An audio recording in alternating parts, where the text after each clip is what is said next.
What's shaking, everybody? My name is Ross Mandell. I'm coming to you guys live today from sunny Delray Beach, Florida. I'm at Scott Woolley Studios. We're going to introduce you to a very, very special guy today. He is Raul Villacis. I hope I got that right. He is the founder of the Edge 100 Challenge, and he's the author of the King's Code. He is my ideal version of a man's man. He's good looking, he's well built, animated, and his story is gonna make you a little animated. He's known highs, some of the highest highs you can experience in business and in life, but he's also known some of the lowest of lows. And an extent, any successful guy I've ever met that's at Raul's level has been broken by circumstances, by life. We live in God's world, not our own. And then you put the pieces back together. If you are blessed, if you are strong, if you're a certain type of a guy, and Raul has done that. Raul, thank you so much for coming on the show today. I'm so appreciative. Thank you. I appreciate it, man. I appreciate you for having me. Real privilege. So what I love to do is I love to dial the clock back and tell the world like where you came from. I know you weren't born here, and you went through a lot of stuff. So take us back to early life, etc. Yeah, so I was born in Ecuador. My parents came here, immigrants. My dad came to New York. He lived in Brooklyn. He lived in the Bronx. So he took the wrong train one time, and he ended up in Connecticut. When he found Connecticut, he says, this is where I'm going to bring my kids to live in, Connecticut. So I was lucky enough that they didn't come to the Bronx or Brooklyn. I actually came to Connecticut. How I arrived here in the Bronx or Brooklyn with a completely different story. Because I love got that. in trouble in Connecticut. Imagine me getting in trouble in the Bronx or Brooklyn with a completely different story. 100%. Listen, you might have been, I don't even want to say. I don't want to say because I was born in Brooklyn, raised on Long Island. I married a Bronx girl, so I understand the whole thing. So keep on. That's a great. We actually have family in the Bronx, and the weekends I used to go to the Bronx. So in high school, I created this persona, Raul from the Bronx. I used to actually buy T-shirts in the Bronx and sell it to kids in Connecticut. Buy for $5, sell it for $25. I thought I was rich, man. I thought I made it. That was rich. The beginning of my entrepreneur career. Buying T-shirts from the Bronx, sell it in Connecticut. You are rich, and that mentality is what has served you well. Where in Connecticut were you raised? Stanford. Okay. And it's like the insurance capital of the world. Yeah. So that, once I came here, I started really looking at the game from a different perspective. Back in Ecuador, we were really strict on academics.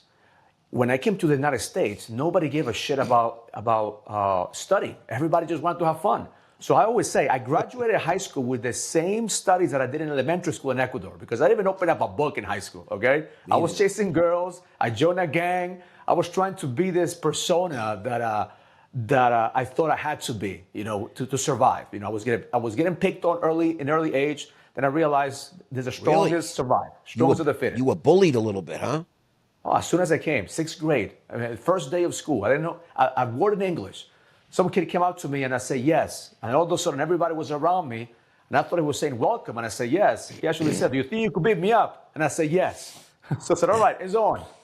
So I got my first fight the first day. Welcome to America. You're getting your ass kicked.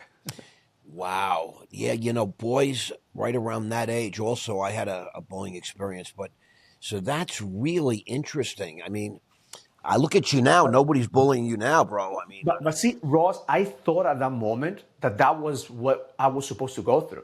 So again, this is the kid. I was in private school in Ecuador. I was cut in Ecuador. I come here. They throw me into the school system that the teachers didn't care about my grades. It was a big school, and then the kids were bullying me. I thought this was the American way. I really, truly thought at that moment like the strongest survive in America. So what I had to do is I just had to get tough. I couldn't go back home because my mother will actually beat the shit out of me if I miss school. So I have bullies in school, and then my mom will get upset if I miss school. So I had nothing else but just to push my way through. And you're a tough guy. You happen to be a tough guy, and unfortunately, this bullying is a huge issue today because of social media. They used to just bully you at school, and now they bully you 24/7. it's something that my media company is looking into because it's It causing all was kinds funny of because mental health issues. I had kids. Once I had my driver's license, then the real bullying came in because now it wasn't just bullying in elementary school. Then once you have a car, then you have a different type of bullying. When people start really envying you, right? So Yes. I had gang members chasing me to my house. And then my mother thought, again, the American mentality, they were my friends. So she wanted to let them come in. Hey, your friends are outside. I want to open up the door for you. I said, no, Mom, they're not my friends. Trust me. You don't want to open another door. Bro, But here's my, that's a crazy story. I had no idea that that's part of. We did a lot of homework on you. I got a whole portfolio on Raul, yeah. and but that we didn't see. But I'm looking at those guns right there, between your elbow and your shoulder, and so nobody's bullying you anymore. That's for sure. But see, here's what happened, Ross. I joined a gang when I was 16 years old because I thought that was what I needed in order for me to protect myself. Wow. And I was lucky enough at that moment to realize that, that life wasn't going to get me anywhere because I saw my friends getting shot. I saw my friends going to jail. And Wow. now imagine, I am the kid from Ecuador living in Connecticut, being a fucking gang member. Like, I wasn't a tough kid. I was just playing that role. I Like, there get it. were dues every week, Ross, that I had to pay the gang. So I was a tough kid from the outside, but I was asking my mother for money so I could pay the gang member dues. Because the other way was I had to sell drugs. So they were pushing me to sell drugs. And no, I need to sell drugs. My parents would give me money and I'll pay you the dues. Hey, here's this tough kid from the outside. I refused to sell drugs because I knew I was going to go to jail.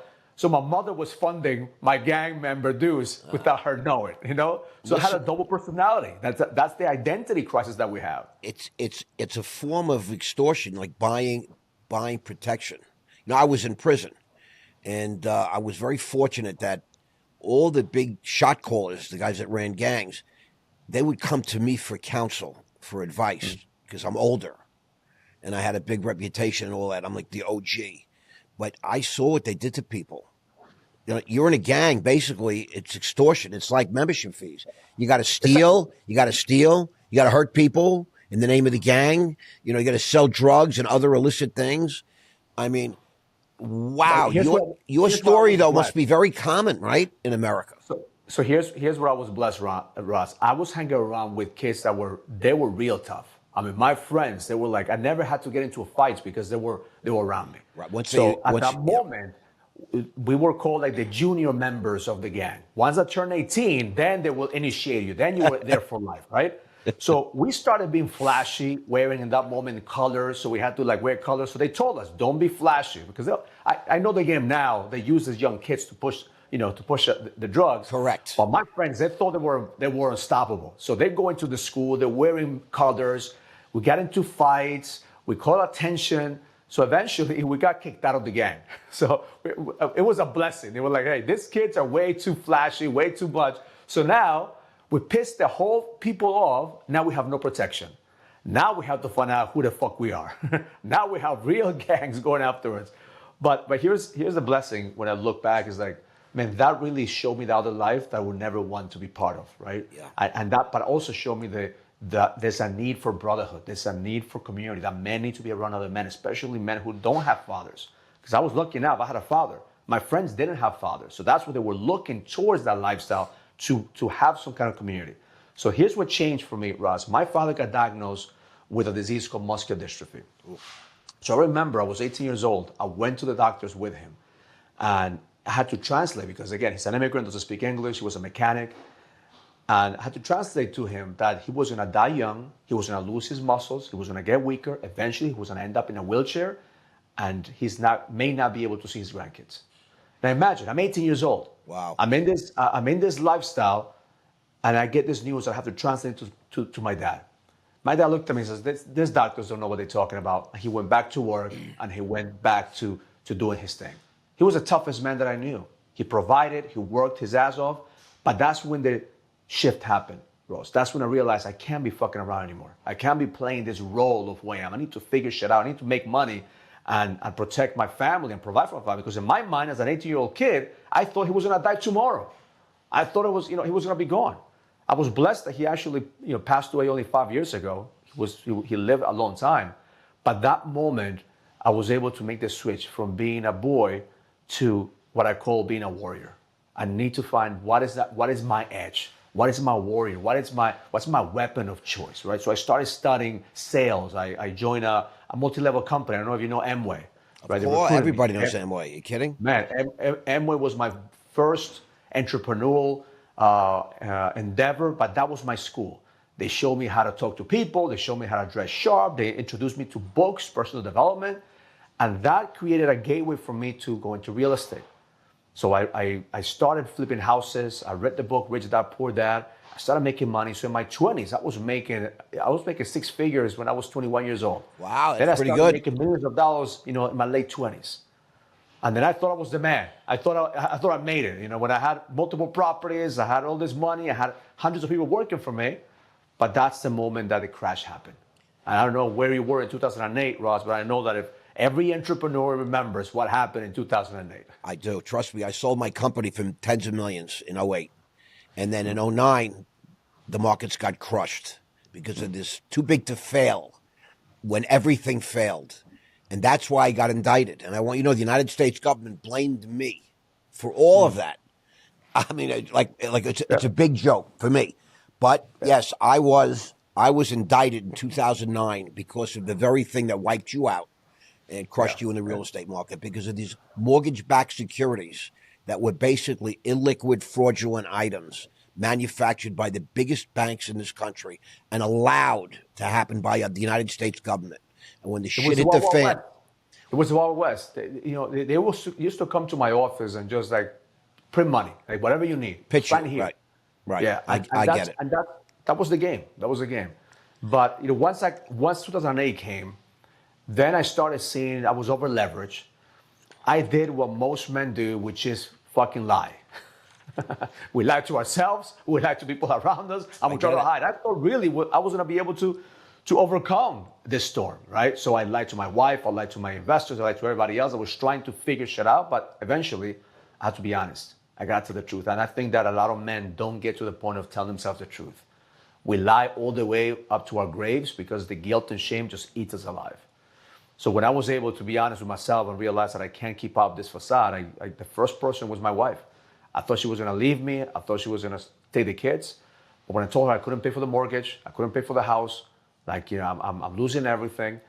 She said something to me. She goes, I will live under a bridge if I have to, but I know it's not going to be forever because I know you're going to figure this shit out. Correct. So go out there and fix it. That's a good woman. That's a good woman. 100%. I was lucky enough that she actually gave me that extra fire. Because had she left, had she taken the kids, maybe I could have created that excuse that I wasn't meant to be, right? That everybody goes through it, right? Correct. But the fact that she says, you're going to fix it, that created a whole different animal inside of me saying, I need to figure this shit out. So then I started studying, I went into personal development even deeper. Listening to back in those days tapes, CDs. Correct. Every time I was in the car, I was listening to something to program my mind, trying to figure things out. And I heard somebody say, I don't know if it was Tony Robbins, I don't know if it was Dale Carnegie, but somebody said, in moments of crisis, there's always opportunities. Always. All you have to do is look for the opportunity. So I started asking myself, where is the opportunity? Man, I'm losing my properties. I have no equity, I have no money. And then I get an email, Ross, an email of how to become an investor in distressed assets. And I swear, before that, I remember signing up to any list about distressed assets. I don't remember signing up to anything that will actually get me that email. I click on the email, I open up the webinar, sign up to the webinar, and it was this guy talking about how to invest in distressed assets, how to bank properties from the bank, how to take advantage of the market that's going on right now. And obviously, like every webinar, there's a pitch, right? There's a pitch of value. It was $7,500 to go to Vegas to become what is called an REO broker. Buy properties from the bank, real estate owned. So I put my credit card, I didn't have the money to pay the Amex. I just put it in my Amex. I'm going to figure it out in a month. I flew down to Vegas. I spent 2 days, and I came back with the idea of becoming an investor, with the idea of being a different version. You had a plan. Now you had a plan, right? You had some sort of an end game in mind. Now you just had to figure out how to get there, right? Because they told you what you had to do, basically, right? But I think a lot of men, what they don't do is they don't invest in themselves at the lowest. They invest in themselves when they're high, right? Because that was my idea. I used to make fun of people who go to personal development events. When I was at my highest, like, I don't need motivation. I don't need seminars. I don't need this. I'm self-made. It's at my lowest moments that I was looking for help. At my lowest moments, I started like needing that, right? We've been conditioned, Ross, to feel guilt and shame when we go through the darkest moments. We're conditioned to believe that if we fail, we have to keep it to ourselves. What I did is I started searching. I started getting around other people who are going through the same thing that I was going through. Correct. And then there was execution time. And I think that's where a lot of men get stuck. You have information, you consume content, you have podcasts, you have seminars, but what the fuck are you gonna do about it?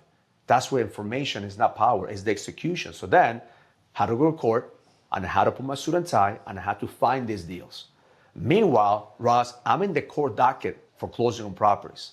So imagine this, my name is in one page of the foreclosure dockets, and the other side, I'm telling people I want to buy their properties, and I'm the answer to their problems. The lawyers used to hate me, the judges used to hate me because they couldn't understand how can this man be here, like playing two roles. One, the victim of the circumstances, and one, creating a new opportunity. And I told him, I said, that's my past, but I'm not a fucking victim. That I'm paying for my mistakes, but I'm figuring shit out. This is not going to be the end. This is going to be the beginning. And within 6 months to a year, our company was the biggest brokerage for real estate on properties. I mean, we have thousands of properties that we manage. We bought thousands of properties, and that's what creating opportunities is what saved us from being one of the statistics of people going out of business in 2008. It's a great story. I love it. I mean, it has to do with intention. It has to do with heart. It has to do with family. Like you said, if the wife said, I'm out of here, there's a guy at the gym that he's been looking at me. He's rich. I got to take the kids and you figure it out, but I'll see you later. That might have really crushed you and set you back. Although, sitting here today, getting to know you for the first time, you're a kind of guy that will always come out because you have that drive, that inner North Star that says, no, I am successful. And you just So let me tell you how it's all here, Raul. It all here. But listen, it's also here. You understand what I know that you understand what I mean. I just want to say quickly, I was at the Man in the Arena tour. It's the first event that I went to since I got out of prison. And prior to that, I didn't go to any of these events. I was hosting events. I was the guy. It was my events, etc. I'm a Wall Street legend, etc. And I saw you on stage, and I saw 500, close to 1,000 men in the audience. Some women, but a lot of men. And they were glued to you, bro. They wanted to hear what you had to say. They're part of that brotherhood, that alliance. Garrett White, Eric Spofford, Grant Cardone was there. I mean, that was a Goggins spoke, but it was all about this brotherhood. That if you want, listen, mentorship is everything in life. I'm a 68-year-old guy. I promise you that. At every stage in life, I sought out mentorship. I went to prison. I sought out guys that were in prison 15, 20 years. And I learned from them. Business, with women, everything. So I love what you're saying, bro. So how old a guy were you in 08, 09? So I was in my early 30s. Okay. And at that moment... So you're telling me you're in your mid to late 40s now? I'm pushing 50. Bro, you look friggin' great. Thank you. Really? It's that Hispanic thing, that Latino, melanin in your skin or something. You look great, bro. You're very fit, obviously. Let me tell you, I didn't exercise in my 20s or in my 30s. My mind was only about making money. I was in my warrior stage, right? So when the market crashed, I was only focusing on making money. I was only focusing on in survival, right? So even though I made money, my health was shit. So I didn't take care of myself. I hardly saw my kids because I was always working. And then all of a sudden, I started getting into depression. Then I'm like, what the fuck is going on with me? I have money. I have opportunities. I have, companies that want to work with me. Then I started getting this pain, Ross, in my stomach. So I thought I thought I had cancer. Oh, gosh. And I went to the doctors. They said nothing was wrong with me. Everything was mental. I went to a specialist and nothing was wrong with me. So I did what most men do, which is sedate the fucking pain. Took a shot of tequila every single night. 2 shots became 3 shots. 3 shots became 4 shots. And eventually I was finishing half a bottle of tequila every single night night? numb the pain. To numb the pain. I So I get could it. sleep. It got to the point that I just didn't want to wake up. I didn't want to wake up. The pain was so deep and the uncertainty was there and I didn't know what was going on. And I remember my son looking at me one day in the couch and asking mommy, what's wrong with daddy? See, those words right there changed me. I understand. Those words is what really rippled in my soul. And I made a decision at that moment. My son is not going to know a sedated man. I need to figure this shit out. I need to figure out what's the stress pain that I have. Why do I feel like I'm in this low place? And I know that a lot of men, once they hit 45, 50, 55 years old, we get into this place of like, is this all there is? Have I done enough? Trust me Do when we I tell have you. regret? Do we think that we should have done more? I And understand. see, at that moment, we have 2 choices. We either cruise through life and say this is as good as it's gonna get, or we double down and we grow and we expand. And that's what I did. I doubled down. I spent $500,000 in personal development. I went all in meditation. Good for you. I went to India. I went to Fiji. I went to every guru out there to help me figure out what the fuck was going on with me. So you know what I learned? This is the rebirth period. Let's just roll back just a few seconds and share about the tunnel. Because I love, you have coined certain sort of words or terms. You're very good at that. You know, the tunnel is part of your story, right? That's 09 to 12, I guess. Yeah, this is the tunnel. The tunnel is when men are shaped. So what I learned in there is I was going through a rite of passage, Ross. I was a warrior at that moment, right? But that warrior energy, that warrior mentality didn't serve me anymore if I have a higher purpose. And my higher purpose didn't come from me. The higher purpose comes from God. A lot of men right now are waiting for your business to give you purpose, for your wife to give you purpose. That does not exist. Purpose is given by God. It is a rite of passage that every single man has, and we are ordained by God to be leaders, to be the ones to break generational curses, to be able to create a compelling future for the next generation. So at that moment, God was pushing me. He was shaping me, and I was trying to sedate that pain instead of feeling it. And once I started doing the inner work, once I started realizing that I had a lot of trauma from being left in Ecuador. My parents came here as immigrants. I was without my parents for 5 years. I had no idea that trauma was going to eventually come back to me. Abandonment issues, not feeling good enough issues, the being bullied, in the back of my mind I never dealt with it. I just pushed through. But the moment that I started getting with that energy and dealing with that, those pains became fuel. And the tunnel birthed a new version of me. The tunnel created a new identity. The tunnel gave me the identity of what's possible if I allow myself to be guided by a higher power. Because here's what's going on right now with most men. Most men are waiting for success to give them an identity. They think that their bank account, their business, or their success is identity.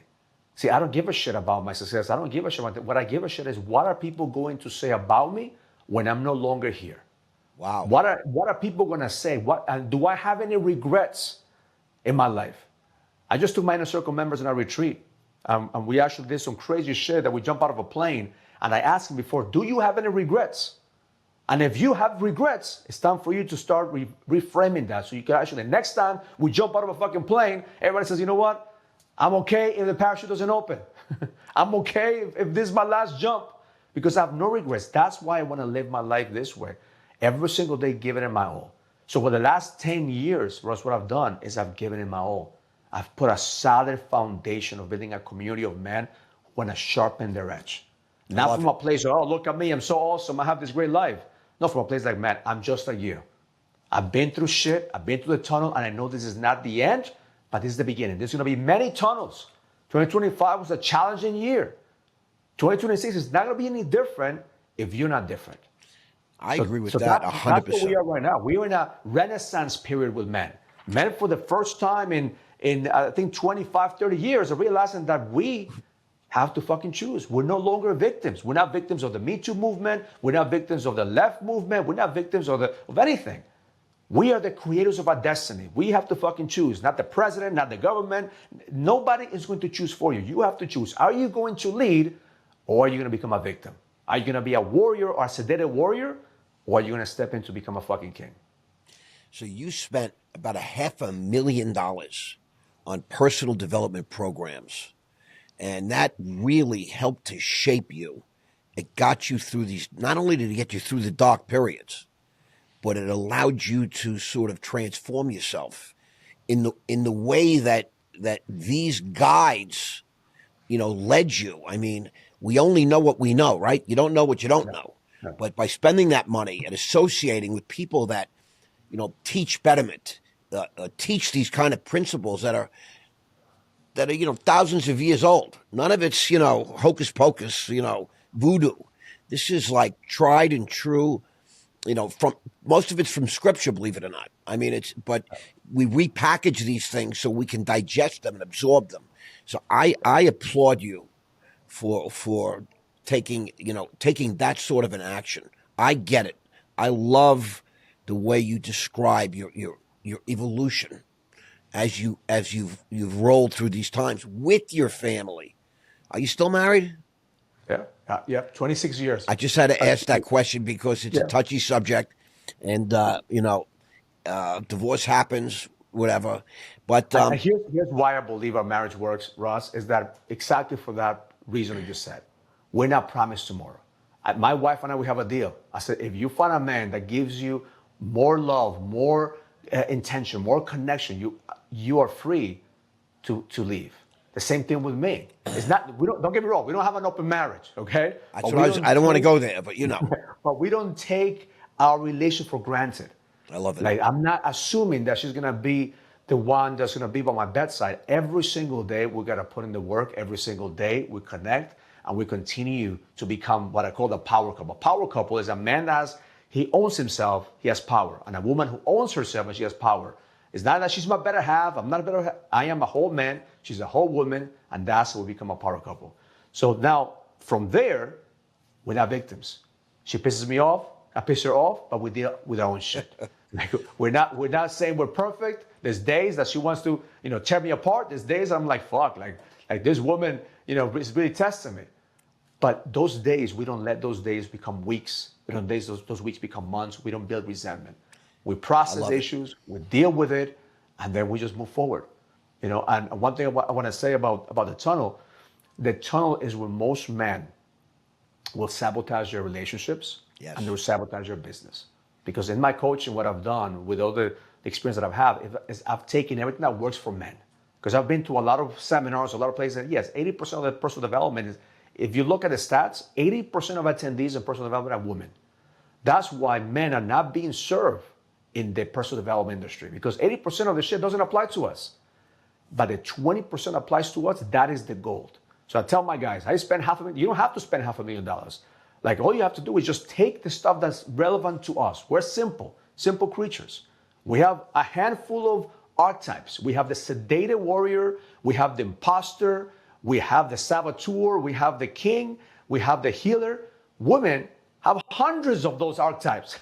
They do, literally. Women have 100 voices. Like, literally. You will never be able to understand women. That's what most of the personal development events, when they cater to women, sometimes I feel like they lose us because it's way too complicated. Well, like, I'm a simple man. Give me 4 things to do. Boom. 1, 2, 3, 4. I'll do it.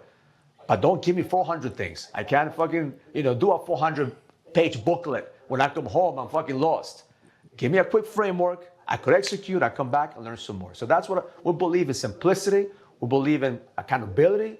And we believe in measuring results.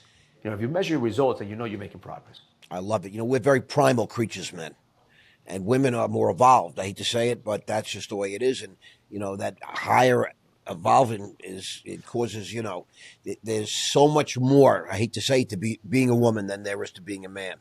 It's a much easier road for men. And I love what you just said. It's not about too much. It gets confusing. A lot of it's nonsense, just, extra words. Keep it simple and stupid, right? So you now you've evolved through this tunnel. You survived, and you come out the other side. You're like sort of reborn, right? You're still in the real estate game, but now you're buying distressed properties right from the bank. You learned from that weekend in Vegas, etc.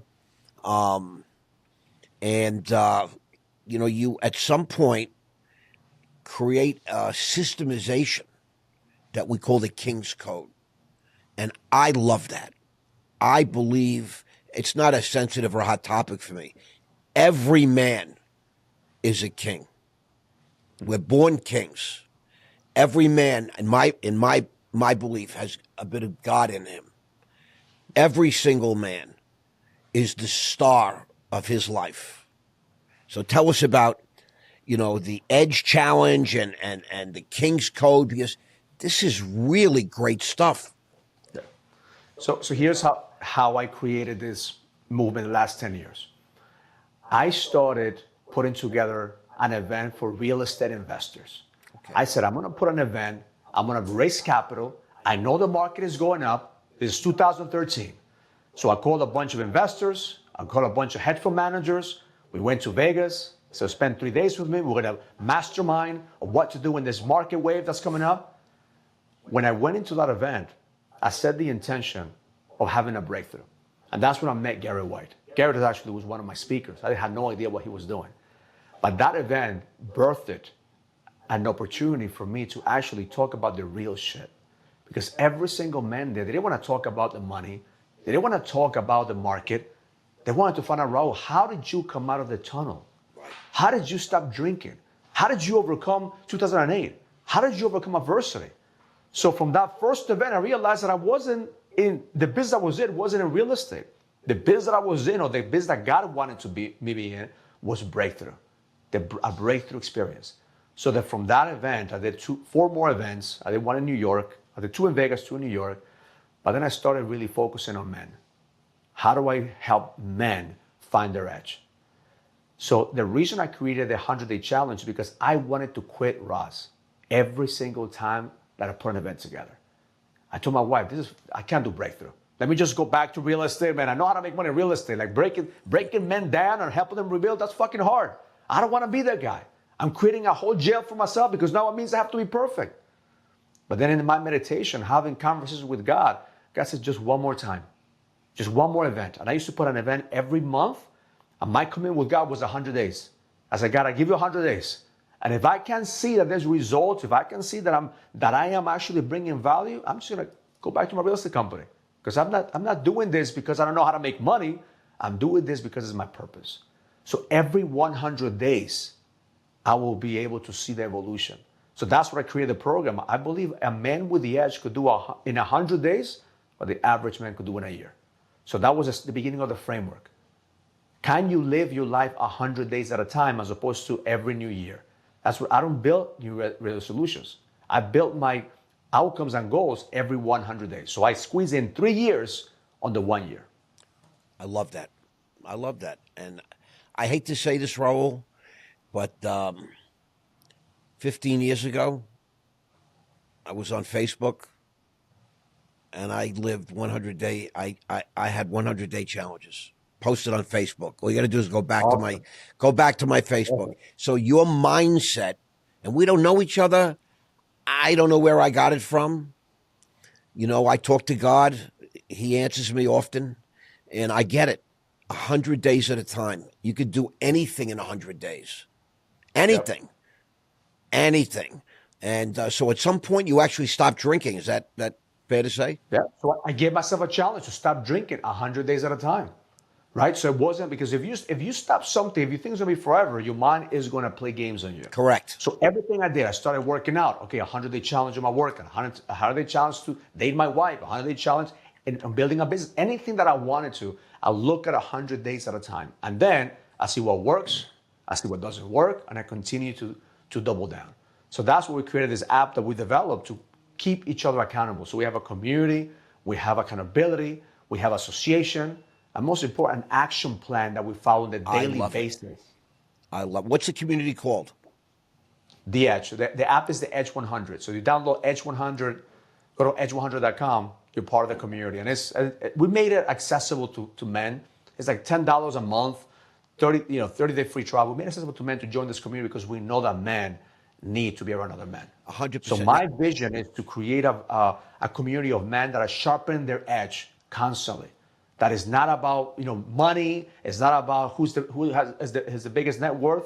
It's about sharpening each other. You could learn anything from somebody else, but all you need to do is sharpen your edge. I love it, 100%. Let me ask you a question. Is it an app like in the App Store, or is it just I could just go online?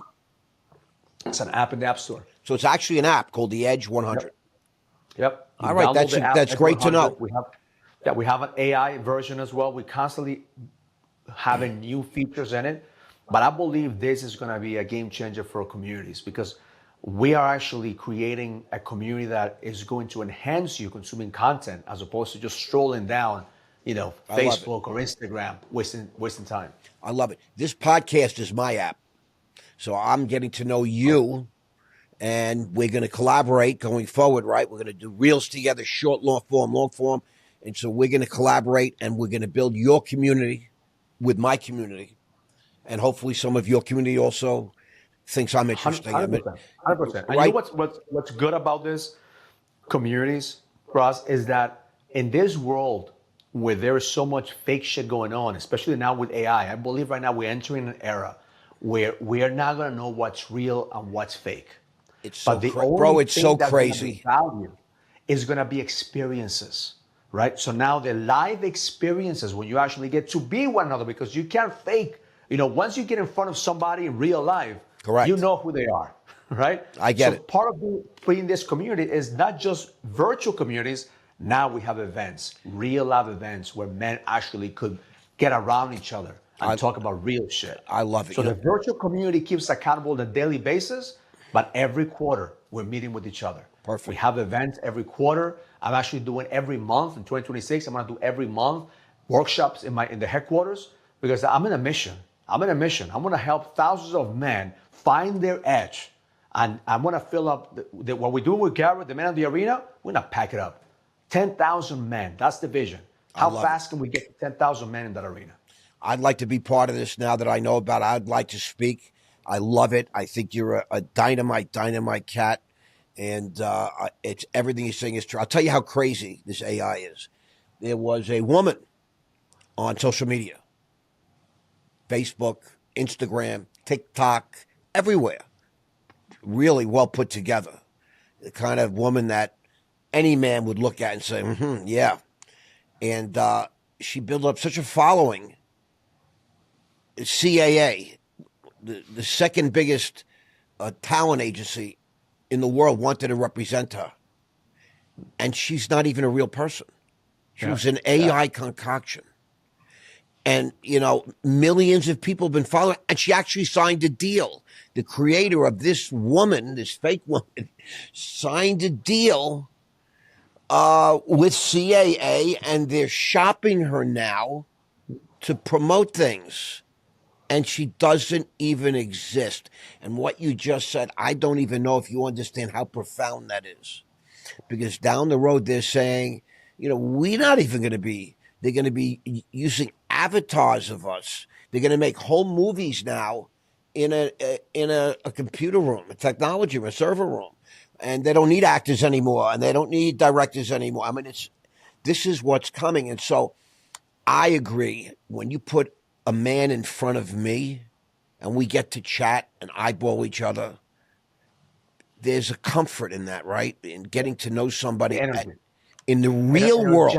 Bro, in the real world. You can't fake that. But in the real world, we live, the world now has been living. We're moving into this sort of fake world. I mean, I'm on social media, according to Apple, like 10 hours a day. And I'm like, you know what I mean? Sometimes I don't know what's real or what's fake anymore. But here's the beautiful thing, Ross. Here's your opportunity. Because with everybody's perfect, with everybody's putting themselves, if you think that around social media is perfect, wait until next year when everybody's posting their pictures that are AI generated that are perfect. Now we use filters. That's some of our AI.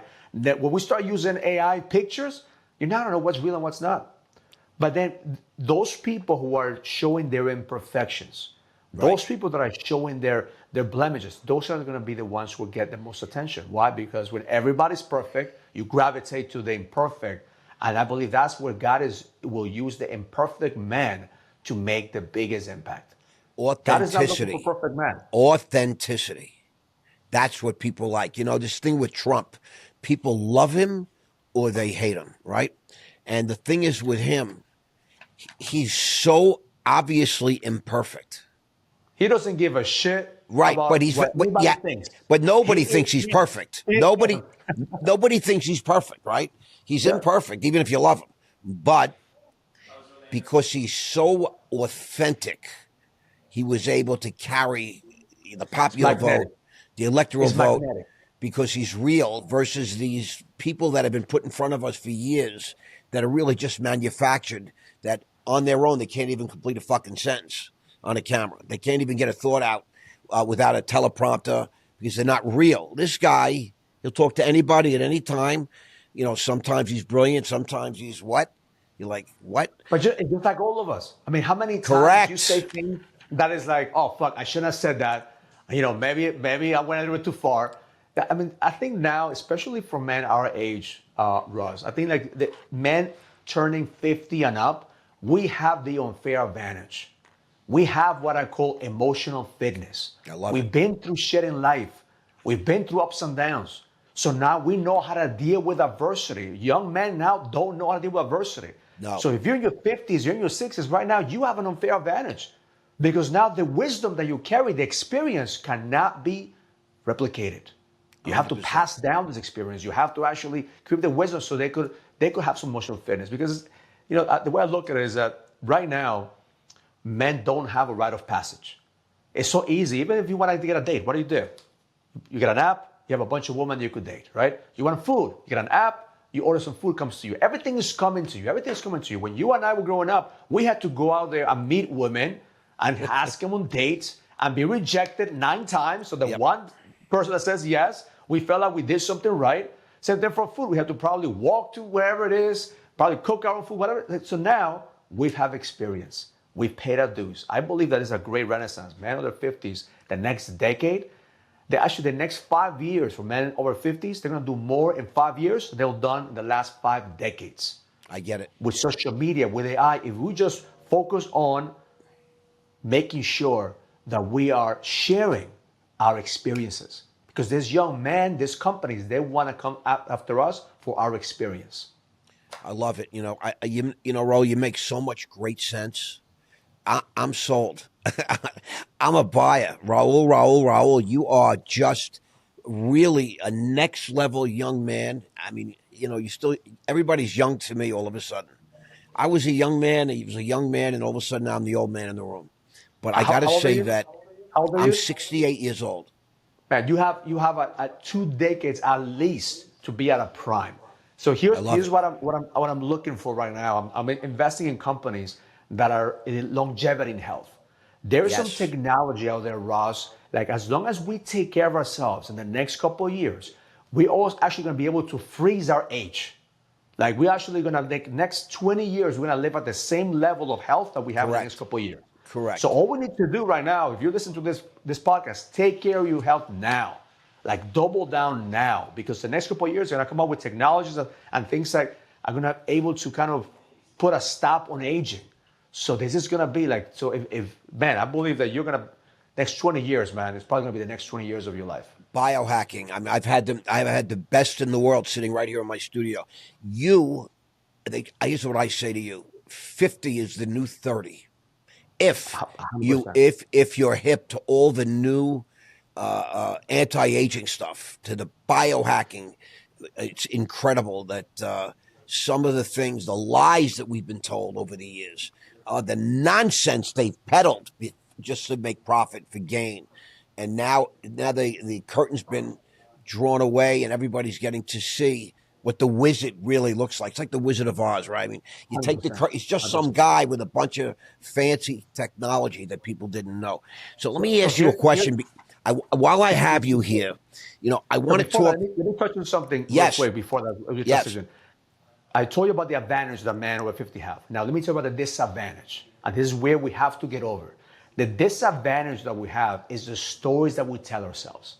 The yeah, disadvantage of all the unhealed wounds that we have, all the war stories that we have that are consuming us, the guilt, the shame, the regret. That's the lowest form of energy. Like if you listen to this message and you're over 50 years old, your job in the next 5 years, if you want to truly get to the next level, you have to learn how to let go. Let go of all the guilt, let go of the shame, let go of regret, let go of grudges, because that's what's going to keep you old.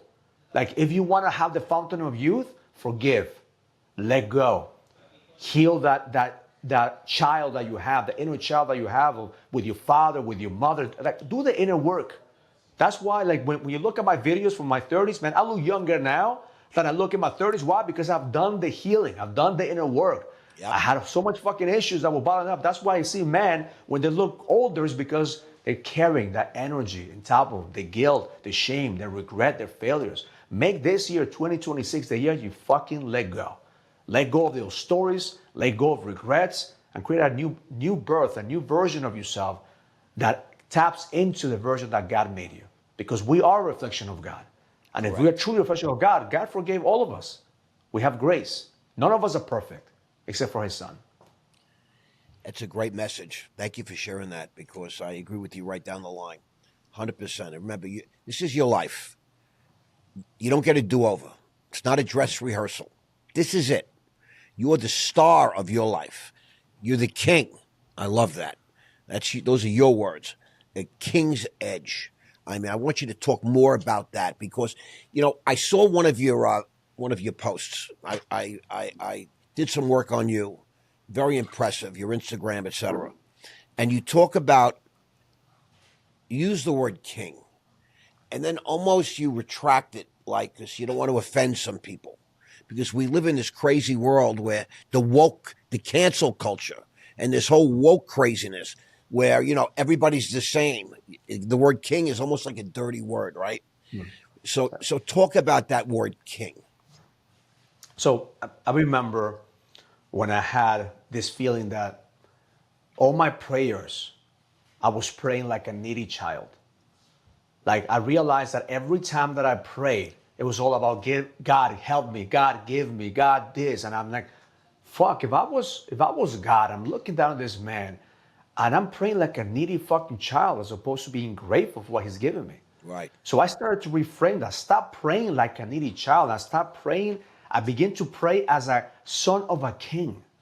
I begin to pray as a co-creator of the kingdom here on earth. The Bible says, that we come from Adam. We have an heir, that God is preparing a mansion in heaven for us. So if we start believing in God, then we have to believe that we're the son of a king. So we can't just act as a peasant. We can't act like a needy child if we truly believe that we're kings. So when I say we are a king, it's that we are a reflection of God. So we have to represent God at the highest level, and the highest level here is being a king. But the kingdom is not physical. The kingdom is spiritual. Yes. The kingdom is your body. The kingdom is your connection with God. The kingdom is your relationship. The kingdom is the way that you operate in every area of your life. So when man says, well, I'm a king, well, show me your relationships, and I'll see if you're a king. Show me how you treat your kids, and I'll see if you're a king. Show me how you deal with your health, and I'll see if you're a king. Because we could be kings in our business, but we could be peasants with our health. We could be kings with our relationships, and we could be peasants with our connection with God. So a king is not one-dimensional. A king has a core foundation of your body, your health, your being, your connection with a higher power, your business, your ability to bring value to the marketplace, and your bonds, which is your relationships. The 4 key areas: body, being, business, and bonds. I love that. I just love it. I mean, what gave you the inspiration to write that book? I mean, it's a big undertaking. I've written a book. I understand. I don't know if everybody understands. Talking about writing a book is very different than writing a book. So I wrote that book 3 times. I get it. The first time is because when I hired somebody to help me, it was all about marketing. Marketing Raul, marketing. So I don't want the marketing.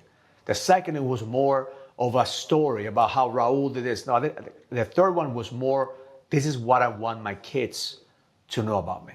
It was more of a story for my son, as a guide for my son. So now I'm in the second book. I just finished the second book called The Purpose Crisis, because I've done a lot of research. Now this book is it's a complete different animal, because now I'm looking at the stats. Now I have stats. Now I have a decade of stats of working with men. So I'm not talking about theory. I'm talking about stats of what I'm seeing the last 10 years, combined what's going on right now in the market, combined with all the shit that we have going on. We are entering the perfect storm. The Yes. moment that a man finds his purpose, we're going to be able to conquer our business, conquer our marriages, conquer our lives. But a man without purpose, he's going to perish. I love that. I think it's a testament to the man that you are now, but the man that you're first going to become. I'm going to make a prediction. I'm an old cat, and I've seen a lot, right? And 2026 for the financial markets, the capital markets, the crypto markets, the real estate is going to be like never before in the history of planet Earth. I just want you to know this. And there's $7 trillion right now sitting in money markets that could easily move into investable assets. 8 billion people inhabit planet Earth. For the first time in history, we're all connected. Thanks to guys like Musk and Starlink. There are hot spots in the Gobi Desert right now. You could catch this podcast if you want. If you're a young, sheep herder in the middle of a desert, because we're all connected. Now we've been separated by languages. In the Bible, it's the Tower of Babel. God is unhappy, so he separates man around the world. He creates all 100 different languages. Meta tells me now I'm already being translated into 4 languages. I just checked the box on social media, and I'm in this translations program, and I'm getting followers from India and Bangladesh and guys that speak Hindi, and it's in Spain and South and Latin America, and then Portuguese in Brazil and Portugal. But that language barrier is about to disappear. Yeah. So guys like young men like you that already have data, that have books, that have communities, the whole world now is going to be at your beck and call. And you bring such a wonderful purpose to your work. And now the community is worldwide. It's coming. At Yeah. 26, the whole world is all going to be open. And this sort of technology, this community of men, like-minded men that want to unleash their inner king is upon us, bro. Yeah. And So it's going it's to a be worldwide, the purpose crisis is worldwide. It's not just about worldwide. America, it is Right. worldwide. So It's worldwide. I second that. We are entering the perfect storm because now men, I believe men are the fucking problem. That's the reality. Men are the fucking problem. But you know what? We're also the solution. So if we're the problem, we're also the solution. So Correct. leadership has to come from us. We can't wait for the president to lead us, for the government to lead us. We have to have extreme ownership of our leadership if we want things to change. And we're seeing that right now. We're seeing men standing up for what they believe and taking control back of their businesses, taking control back of their marriages, and taking control back of being a father. I mean, we look at all the, we talk about all the shit that's going on right now with the left side. It's our fault. It's our fault. Men were not being men, and they were not structuring the young boys to be men. So that's why we have all this confusion. So if Right. we're the problem, we could also be the solution. It's amazing the people I meet today. I'm an older guy, right? I meet a lot of people. I generally love people. It's one of my things. I always have. Talk to everybody. It's the education system. Everybody I meet today, the kids are being homeschooled, and I say, really? And they look at me like defensively, like, Ross. I don't. I send them to this school, and they hang out with kids that are unruly, that don't want to learn, and then you've got these teachers that are unqualified, that just don't give a shit. And you have some people in Washington that who knows what the hell they're doing, creating these curriculums. I know what my children need, and it's open. It's available to me now, and they're teaching kids, and kids are now people are taking back their power. The power was you drop your kids off, or the bus picks them up, and you don't worry about them till 4 or 5 o'clock at night. And a lot of broken homes. A lot of people have to work and all that kind of stuff. But I notice for the first time in my life, people taking back their power from the state. And men like you are leading this charge. You just basically making men better. You're offering that opportunity. When men gather together with the right leadership, with the right purpose, men become better versions of ourselves. I always believe that's what's great about marriage. You know, when I'm with my wife, she's my ex-wife now, but still, she makes me a better man. Yeah. She makes me a better man. Away from her, I'm a little bit, a little bit less good. But I want you to know that you stand for this. You, men like you, are the future of if we're going to survive this experiment called America. And you know, men like you have to step up and lead. You have to be heard. You have to be seen. And that's what I loved about the Man in the Arena tour. Just to give him a little shout out, it was no shame. Everybody wearing black shirts. I'm actually a featured speaker at the Man of War dinner. 100 guys, all going to be in black suits at the a big Trump hotel in the ballroom. I'm going to speak for an hour. And the bottom line is, it's guys like you know, that were on that Grant Cardone sharing their story about alcohol and drugs, about failure, about rejection, about shame. That's what people want. They want to hear the real stuff. And that's who you are, Raul. You're happy to put it out there and say, but you know what? I'm still a king. And let me tell you why. And you're a king. And let me tell you how. And I feel so grateful and privileged that you're my guest today on the show. Thank you for coming. Thank you, brother. Really. It's been an honor. An honor. An honor to be here. Two last things. Is there anything that we haven't covered that you'd like to share with the audience today? You know, just one thing that will have, you know, men remember that there is no perfect man. Perfection is an illusion. I'm not here to help you become a man. I think that you know you're a man. If you could just grab your balls, then you're a man. If you don't have balls, then you're not a man. Like, that's how identify. If you have a pair of balls, you're a man. I get that. It's not about becoming the man. It's just becoming a man that has a reflection of God. Like, God has called all of us to be men. But somewhere on the way, we forgot. We forgot how to have a reflection of God that guides us. So one thing I'll leave you with is that you're not alone. You're not broken. You're a fucking man. But you have to fucking lead. Because I believe that the moment that you take that ownership of leading your family, then you have to believe that the best is yet to come. That's what I end all my videos. The best is yet to come. You have to believe on a compelling future. Shit could be worse. No matter where you are, there's a man out there that figures shit out. Just know that you could be the excuse for your son, for people around you to fucking fail, or you could be the reason why. I choose to be the reason. I choose to be the reason why men want to live. I deal with a lot of men who want to commit suicide. I deal with a lot of men who are powerful, but they want to burn shit to the ground. The answer is not dying, but the answer is killing that version of you that no longer serves you. Love that. And last question I'd like to ask you. I'm almost afraid to get this answer. You're so powerful, Raul. What can we expect 5 years from now? Right now, we're looking at 2030. Where is Raul? Well, it's funny you ask, because that's the vision that we have in 2030 is to have multiple events in the arena, thousands of men gathering together. So we're building the biggest movement for men. This is the path, and this is not coming from me. When Garrett called me and he was saying he's going to put men in the arena, I already had that vision 5 years ago. God gave me a vision of 10,000 men in Madison Square Garden.